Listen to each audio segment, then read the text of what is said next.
Pakistan versus New Zealand की T20 series के लिए पाकिस्तान की जो स्क्वाड का ऐलान कर दिया गया है और स्क्वाड को देख के समझ नहीं आ रही कि ये करना क्या चाह रहे हैं, कि क्या चीफ सिलेक्टर को सिलेक्शन करने आती भी है कि नहीं, क्या उनको पता है कि कौन कितने बॉलर रखने हैं, कितने ओपनर रखने हैं, कितने मिडिल ऑर्डर रखने हैं और कितने हिटर रखने हैं, कितने विकेट कीपर रखने हैं, कोई समझ नहीं है। 3 विकेट कीपर रख दिए हैं और वो भी जिसमें जो है तीनों जो है वो आपको मिडिल ऑर्डर में खेलने वाले है। इसी तरह आपने जो है मोहम्मद रिजवान भी ओपन करते रहे हैं, पास में बाबर आजम भी ओपन करते रहे हैं, फिर फखर तमान भी ओपनिंग करते हैं, सैम अयूब भी ओपनिंग करते हैं। उसके बावजूद जो है आपने जो है हसीबुल्ला वो भी ओपनिंग करते हैं।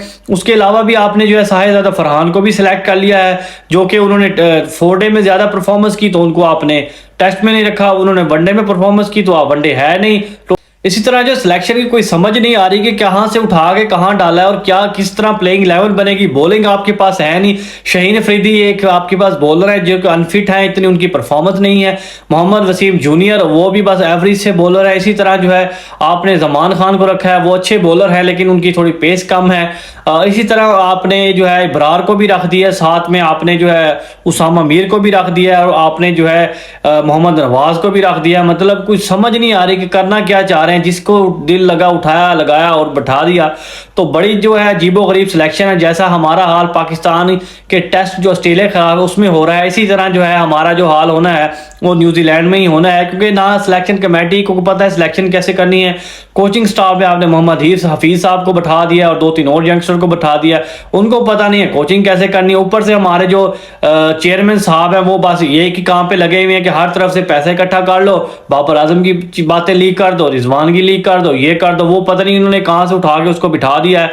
और जो आप लोग खुश हो रहे हैं कि जी पाकिस्तान की और ISCC के साथ जो है डील, वो पाकिस्तान को जो है उसका राइट्स मिल गए हैं होस्टिंग के, वो होस्टिंग के राइट्स मिले हैं। होस्टिंग पाकिस्तान में होगी या नहीं होगी तो ये नहीं पता। और अगर जो हमारे जो चेयरमैन साहब जो बैठे हैं ना, तो उससे यही लग रहा है कि उन्होंने जो पहले डिमांड की थी ना ICC से कि आप पैसा दें और इंडिया अगर नहीं आता तो आप उसके हमें पैसा दे दें और जहां मर्जी पे जो है आप करवा रहे हैं, तो यही सब कुछ होगा, आप देख लीजिएगा। और जो है कुछ भी चीज़ें जो है गलत हाथों में पड़ी हुई हैं, ना ही सिलेक्शन अच्छी हो रही है, ना कप्तानी है। बाबर आजम को किस स्कैंडल के थ्रू उन्होंने हटाया वो भी आपके सामने आ चुका है। और कोई भी समझ नहीं आ रही कि ये करना क्या चाह रहे हैं पाकिस्तानी क्रिकेट के साथ, किसको उठा के कहां से उठा के कैसे लगा रहे हैं।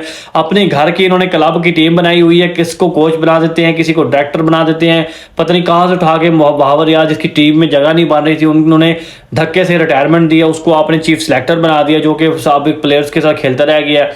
हफीज साहब जो है वो मलक साहब जो है अभी तक वो खेल रहे हैं 42 साल की उम्र में, उनको भी लग रहा है कि शायद मैं भी वापस आ सकता हूं।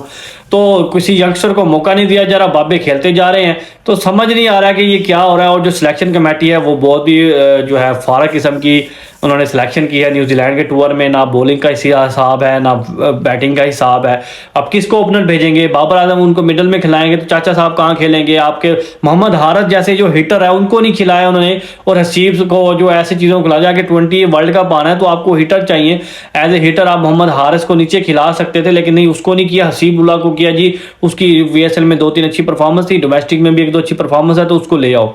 वही जो है पिशावर ज़ल्मी के जो है खिलाड़ी आते जा रहे हैं और सिलेक्शन होती जा रही है। जो है पर्ची जिसकी चल रही है वो उसका डंका बज रहा है। इसी तरह की जो है अगर आप क्रिकेट की रिलेटेड वीडियोस लेना चाह रहे हैं तो आप लोगों को चैनल को सब्सक्राइब कर दें, टिकटॉक पे भी फॉलो कर दें। टिकटॉक पे मैं लाइव भी आता हूं कभी कभी, तो लाइव पे भी मुझे ज्वाइन किया करें। इसी तरह फेसबुक पे भी वीडियो को आप फॉलो करें और इंस्टाग्राम पे भी मोहब्बत दें।